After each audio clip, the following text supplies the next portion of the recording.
Bien, alors on va déguster l'autre vin argentin. Donc on aura fait les trois vins argentins, le Torrontés, le Pinot Noir de Patagonie. Et logiquement, qu'est-ce qu'il faut qu'on déguste si on déguste un vin rouge argentin, hein, vous le connaissez par cœur, c'est un Malbec. Et plus encore un Malbec de Mendoza, donc la principale région productrice de vin au sein de l'Argentine. Donc, je ne vais pas vous redire ce que j'ai mis tout à l'heure pour le vin précédent, mais donc, au sein de Mendoza, on a différentes zones. Là, on va rester au centre de Mendoza, dans la zone qu'on appelle Luján de Cuyo. Donc, on est sur un domaine qui est Casarena Naukis Vineyard. Alors, on est sur à près de 1000 mètres d'altitude, pour rechercher cette fraîcheur. Le terme Casarena, c'est un jeu de mots en fait avec Casa Arena, et Arena, ça veut dire le sable, parce qu'on a des zones sablonneuses. Alors, en fait, Casarena, c'est un domaine qui a plusieurs fincas qui sont localisées sur des vignobles différents. Et là, la finca Naoki, on est sur des socles argilo-calcaires.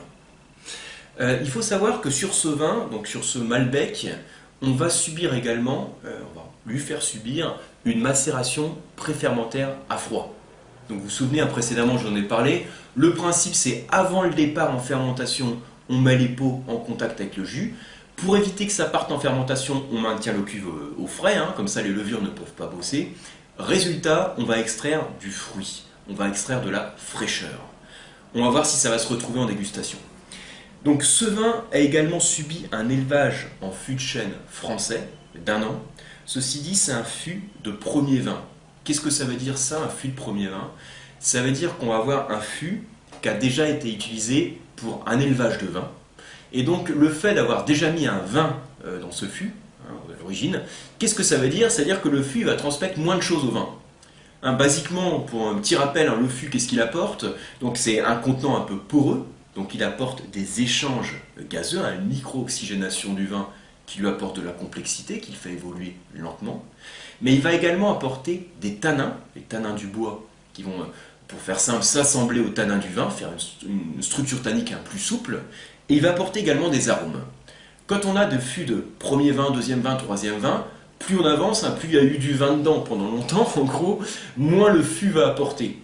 Et au final, la seule chose que va apporter le fût, une fois qu'il commence à être vieux, c'est simplement une micro-oxygénation. Donc là, on a un fût de premier vin, donc on va voir peut-être qu'on va retrouver néanmoins en dégustation quelques arômes apportés par le fût. On va voir ce que ça donne. Alors, je ne vous ai pas montré l'étiquette, voilà pour ce vin.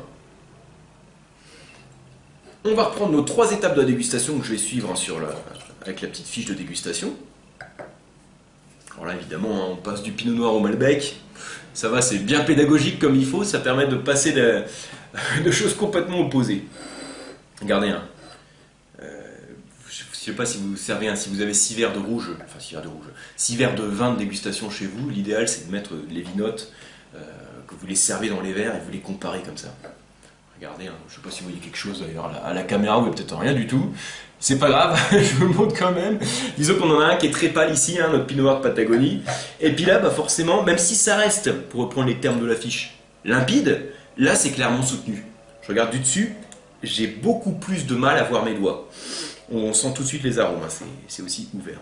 Donc je reprends d'abord au niveau de l'œil. C'est limpide, c'est soutenu, et j'ai une robe qui est plutôt rubis. Alors, rubis par rapport à votre fiche, je crois que vous ne l'avez pas dans les termes de votre fiche de dégustation. Il faut encore falloir que je la fasse évoluer, cette fiche. C'est pour être plus précis entre cerise et grenat, si vous voulez. On a perdu ce caractère violacé qu'on avait encore un petit peu que la cerise, mais on n'est pas encore sur le grenat qui commence à tirer sur le tuilé, donc on peut dire qu'on est plutôt sur rubis. Ou si vous dites cerise, je vais dire, c'est pas grave, on voit un petit peu une tendance par rapport à la teinte. En termes de nez, donc pas de défaut, on a quelque chose qui est plutôt ouvert. Donc tout de suite, vous allez percevoir quelques arômes, on va l'oxygéner tout de suite. Alors ça, honnêtement, c'est un vin qui a besoin d'un bon coup de carafe. Bon coup de carafe parce que si vous mettez en carafe, donc les carafes qui ont ce type de forme, qui ont un fond très large comme ça permet d'avoir une grande surface de contact entre le vin et l'air. Et du coup, quand vous faites tourner le vin dans la carafe, et même sans le faire tourner d'ailleurs, vous le laissez dans la carafe, le vin respire. Grande surface de contact entre le vin et l'air, le vin peut s'ouvrir, libérer ses arômes.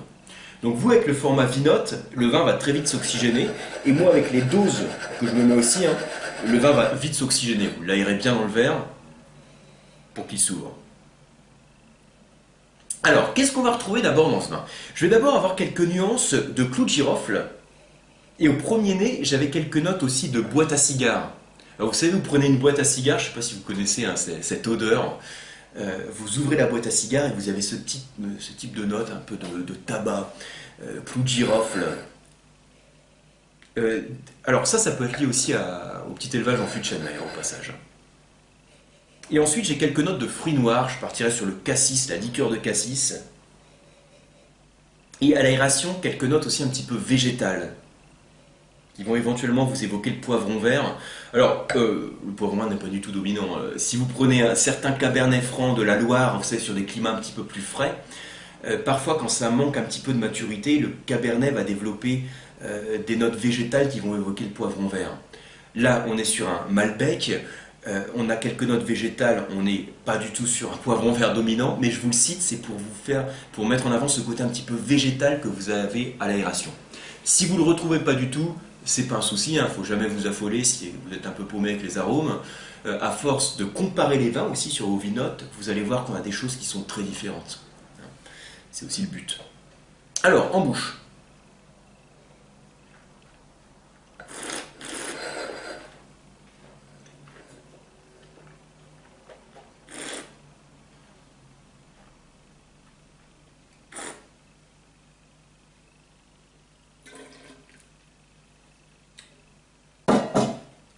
Bon, alors ça, c'est ce qu'on appelle un vin de gastronomie. J'ai plus de vin là. On sent les tanins qui sont gras. Alors, en termes de... Je reprends la petite fiche de dégustation que j'ai là sur le sucre, bon, c'est sec. Alors, en termes d'alcool, je sais pas ce que vous en pensez. Alors, dès l'attaque, ce qu'on ressent, c'est pas de l'acidité, c'est d'abord du gras. Et d'ailleurs, là, quand je continue à parler, j'ai le côté chaud de l'alcool qui revient. C'est un vin qui est plutôt capiteux hein, par rapport aux termes qu'on a pour définir l'alcool. C'est un vin qui est riche en alcool. Il y a un bon 14 degrés d'alcool et c'est vrai qu'il est bien présent. Et l'acidité, alors ça va peut-être vous surprendre hein, par rapport à l'acidité, je ne sais pas ce que vous en pensez, mais on a un niveau d'acidité qui est plutôt vif. Alors certes, l'alcool est capiteux, il est bien présent, il vient masquer cette acidité, mais le vin il a quand même une belle fraîcheur ici, hein, il est plutôt vif. Alors en termes de tanins, c'est un vin qui est charpenté.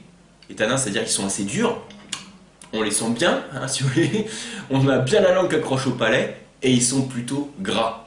C'est-à-dire qu'on a besoin de quelques secondes pour faire comme ça, pour saliver et les rincer. En gros, c'est un vin qui a beaucoup de tout. C'est un vin qui est corsé. Vin corsé, ça veut dire quoi? C'est un vin qui a du corps. Ce qui apporte du corps au vin, c'est d'abord, donc ça peut être la complexité, l'intensité aromatique plutôt, qu'on ressent en bouche, et également le niveau d'alcool, le niveau de tanin, tout ça, ça contribue au corps du vin. Et là, on a clairement un vin qui est corsé. On a besoin de manger quelque chose en face, hein, une viande rouge protéinée qui va masquer les tanins et qui va faire que le vin va vous paraître plus souple. En arôme de bouche, je vais retrouver, alors moi j'ai des notes un petit peu poivrées, qui étaient un petit peu moins marquées au nez, j'allais dire, hein, donc c'est un petit peu poivré.